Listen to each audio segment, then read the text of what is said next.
Experts warn that putting off routine dental care can quickly lead to cavities, pain, and infections that impact a child's health and daily life.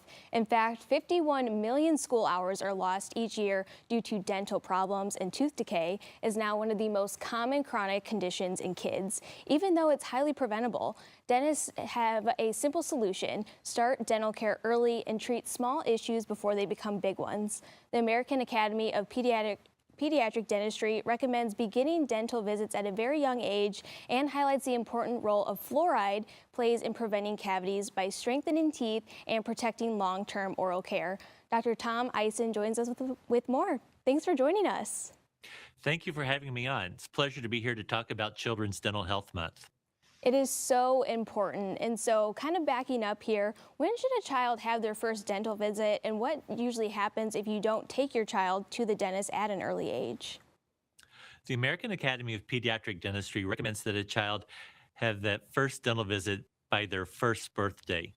We know that if a child gets into the dental office early on before they have any problems, we can prevent them from having cavities and they can enjoy a lifetime of good oral health.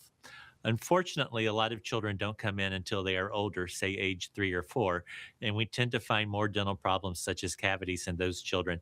Then that requires treatment to correct those situations. That's really interesting that you want to bring your child when they turn 1. I have never heard that before, but can you share some of the best practices for parents who, when it comes to children's oral health? Well, absolutely. The first thing we want to do is talk about the very basics, and that's what can we do to prevent cavities. And that means brushing the children's teeth twice a day for 2 minutes with a fluoride-containing toothpaste.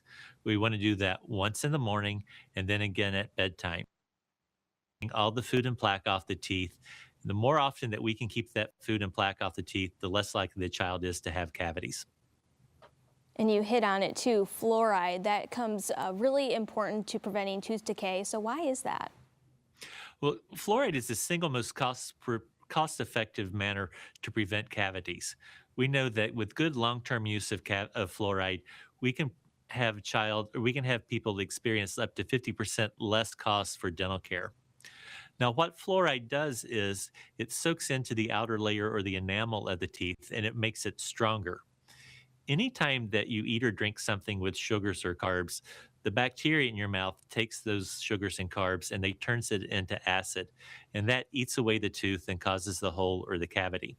Fluoride protects the teeth by strengthening that outer layer, and even with very early stages of cavities, it can reverse that process through what we call remineralization, or that fluoride soaking into that outer layer of the tooth.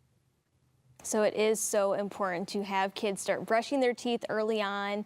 And so where can people go to learn more or maybe just get some additional information? Sure. A lot of things that I've talked about, you can go to the American Academy of Pediatric Dentistry website, mychildrensteeth.org, mychildrensteeth.org. All right, Dr. Eisen, thank you so much for stopping by Great Day Live this morning. Thank you. I appreciate the opportunity.